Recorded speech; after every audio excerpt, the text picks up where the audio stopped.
Hello there, YouTube. Mr. Davidson Guy here. Thanks for stopping by the channel. Today I came up with a new video for you that's about motorcycles. It's going to feature motorcycles, not me. I'm just going to do the talking on it.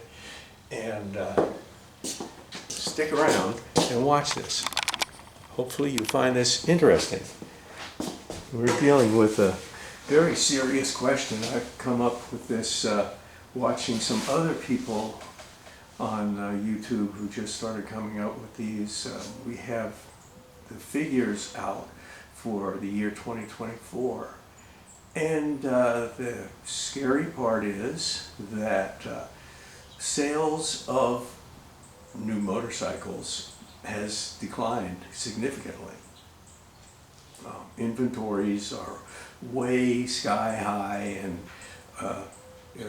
companies are having to come up with rebates just to move the 2024s or sometimes the 2023s that are still on the lot. But there's a real serious waning of interest in the motorcycle. Now, if you can tell by looking at my garage right here that I'm not too concerned about it. It's not going to affect me at all, but it's going to affect dealers and future riders. So I want to take a couple minutes here and go through my observations, speaking as a rider who's been riding for 55 years now. I had my birthday yesterday. And so let's look at this. Motorcycle sales are dwindling. Causes. Government emission requirements that lead to heavier and technically more involved motorcycles. Fuel pumps you have to have fuel injection. You have to have more and more liquid cooling, which require water pumps and radiators and all kinds of cooling plumbing, hard hoses everywhere. And what's happened is that motorcycles have kind of stopped looking like motorcycles. In the days of the air-cooled motors and gravity-fed carburetors is vanishing very quickly. There are, surprisingly, still a few bikes out there that have a carburetor. Usually they're single cylinders. And there are still air-cooled bikes out there. Honda's even making a CV1100, which is air and oil cooled, which is a lot like my Triumph here. It's got an oil cooler, but not a radiator. And that means you don't have all the stuff that goes along with radiator, thermostats and water pumps and hoses and all that sort of stuff. Great. So without that, that makes motorcycles lighter, makes them more simple to work on. It makes them look like motorcycles instead of looking like something that is a plumbing experiment. Another thing that is really bothering, being a problem with the motorcycle whole market and for the manufacturers, is these new electric vehicle mandates, which are not catching on with the public. Harley-Davidson for years has been trying to introduce the live wire, but they never can make it work sufficiently to release it. And same thing with the Zero, with the rest of them. They're kind of interesting little things, but when it comes time to hit the road, you're more likely going to pick a gas-powered motorcycle and something that's going to be able to make the trip and make it back all in one piece without having to spend the entire time looking for some way to recharge your bicycle when you get some here. Your bicycle, yeah, your motorcycle. So yeah, they are just glorified electric bicycles, and nobody's buying them. Nobody wants them. This is all market by government conscription. We're going to make everybody buy these damn things that nobody wants. So everybody's gone to the used market to buy the stuff that they want when manufacturers won't make it. So what the engineers and the designers jumped the shark in the first decade of the 21st century. Motorcycles kept getting more and more technologically advanced, more and more powerful, bigger and bigger engines, more advanced suspension, more brakes because you had more weight to stop from faster speeds. And they made motorcycles which were not really designed for the average rider. Now what I'm talking about is, I don't have it anymore, but I had a Yamaha R6 600cc sport bike. It was a 2009. And that was about the end of the road for the Yamaha R6. It was about 2009, 2010. What it was at that point is what the bike remains. They changed around some plastic parts, they changed around the rider modes, the various governors that they had to put on the engines like that. But basically that was the fastest ones and the hottest ones, and the best handling and best braking. Didn't have ABS, didn't have rider modes, but that's because it was a 600. Bigger brother, the R1, the 1000, gets up there pushing 200 horsepower. It's right knocking at 200. And that's a whole lot of horsepower to put onto a motorcycle that weighs 450 pounds or 440 pounds, something like that. It's a tremendous power to weight ratio. And that makes these bikes capable of things that humans don't normally experience. You know, I picked the 600 because I knew that the 1000 wasn't going to be for me. I wanted something that didn't have controls on it. I mean, controls like rider modes, things that would say, oh, because with the 1000s, the leader bikes, that were pushing towards 200 horsepower, they only made the bikes usable by putting on all these rider modes, which were essentially governors on the output of the engine. So you could say, hey, I got 190 horsepower on this bike. Yeah, but your governor limits it to only 110. And that's the way that you can ride it, because otherwise everybody's going to be doing burnouts and wheelies and turning back end over end on their motorcycles because they have more power than regular riders can control. So I thought, I don't want a sport bike if it's going to be something else that's riding the bike for me.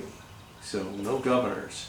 So I went with the 600, and of course Yamaha dropped the 600, the R6. A couple of years ago they came out with the R7, which is much less than that, but it's a twin cylinder, it's a little less expensive, and it has performance that normal people can experience. And a motorcycle ride doesn't have to be something that's death-defying every time you sit on the saddle. Some people like that, but some people are of a 13-year-old mentality too. So that's my spiel on what the engineers did. They made bikes that almost nobody could ride without essentially detuning it, just for the rider. And that just seemed kind of silly to me.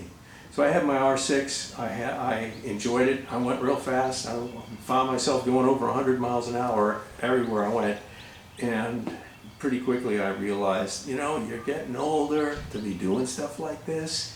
You don't need to be going 120 or 130 when you're in your 70s. It's really not that much fun anymore like it used to be. The thrill is gone. So that's why I have bikes here that are 100-mile-an-hour bikes, but I'm not going to do that on them. I'll go 60 or 70 or maybe 75, but I've been too lucky in avoiding speeding tickets for a long time, so I figured my luck was out. So the Yamaha and the Ducati got sold, and they're not here anymore, but these bikes are.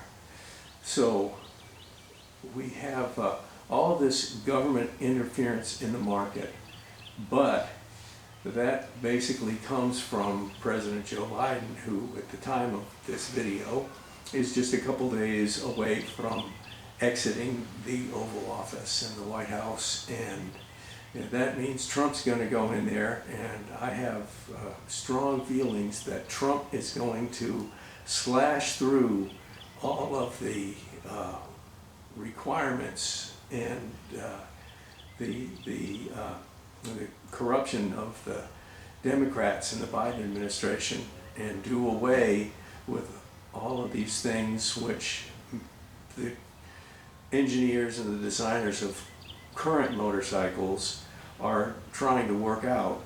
Bikes that can not put out any carbon dioxide, which is not any danger to anything. It's not a pollutant, it's a normal part of the atmosphere, just a trace element. But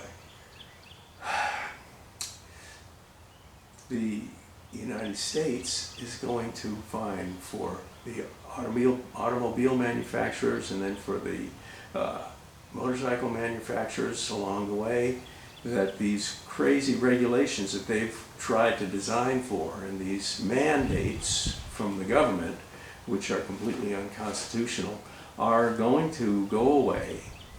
And that's going to leave the American manufacturers able to make automobiles and motorcycles the way that the American public wants them. And what about the other countries, like in Europe? What about their requirements? Well, yeah, they have Euro 5 they're dealing with right now. And that's, there's a BMW down there at the end of the row, and that's making BMW's motorcycles almost impossible to make while they try and try to come up with something useful that is electric powered. It's not going to work. Other than electric bicycle, forget it, BMW. You're going to have to go with gas. The internal combustion engine is not going anywhere, no matter how much greenies want it to go away. They're still there, and they're going to continue to be, because they work. They're functional. They'll get us where we need to go. And we don't have to worry about them suddenly bursting into flames because the batteries are toxic. But those are going to be gone, and all the European governments are going to have to get off the necks of their manufacturers in Germany and in Italy and Great Britain and Spain. And, I won't say Russia, but that's the story. The U.S. will lead, and the world will follow, and we can have a new renaissance of motorcycling that's going to look a whole lot like the 1960s and 1970s. We would be able to make motorcycles which are simpler, which are lighter, which are reliable, which are easy to work on, and much less expensive, because they won't have all of this craziness attached to it that is totally unnecessary for a motorcycle. Riders don't want a 600-pound trail bike. Yeah, you take your adventure bike, and you find out that the adventure is what happens the first time that thing goes over in the sand, and you get to pick it up again. Good luck with that. That's going to be your adventure. No, you're going to have trail bikes that are back there in 200 to 300 pound category, which is something that normal humans can control and can actually pick it up when it goes down the first time and every other time, because motorcycles, especially trail bikes and dirt bikes, fall down.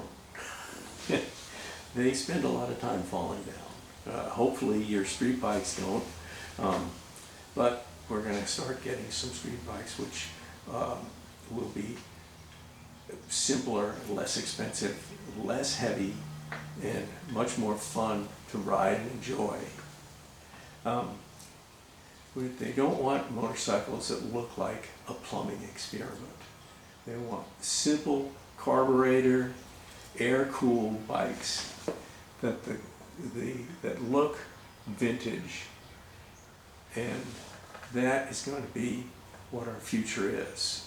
So these old bikes, I would predict in a few years we're going to start seeing bikes more like these again, even though these are oldies now.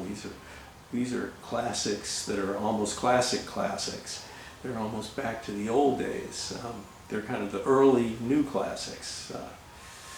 But that's what I predict is going to happen. In the short term, there's going to be a lot of pain. It's already happening. And some manufacturers may shut down. But I predict that in the next couple of years, we're going to start seeing a lightening of all of these pointless, ridiculous regulations that have made the motorcycles that we love something that we can't have anymore unless we have old ones. But that's what I see from my years in motorcycling, and that's what I think is coming up.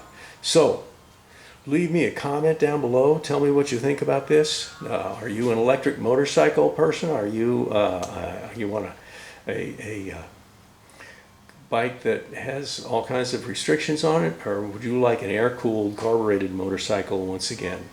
I'll point out that right here in this picture, the last bike, the blue BMW, is the only one that's fuel injected. The Triumph in the middle has 2 carburetors, and the Harley Davidson in the front there has 1. So the Harley Davidson is air-cooled, the Triumph is air-cooled and oil-cooled. The BMW is air-cooled and oil-cooled with 2 oil coolers, but they're smaller than the Triumph's 1 oil cooler. All right, so I hope you enjoyed that and learned something new. Leave me a comment, a like, subscribe if you have to the channel if you haven't already, and I will see you next time. This is Mr. Gibson Guy, and I am out of here.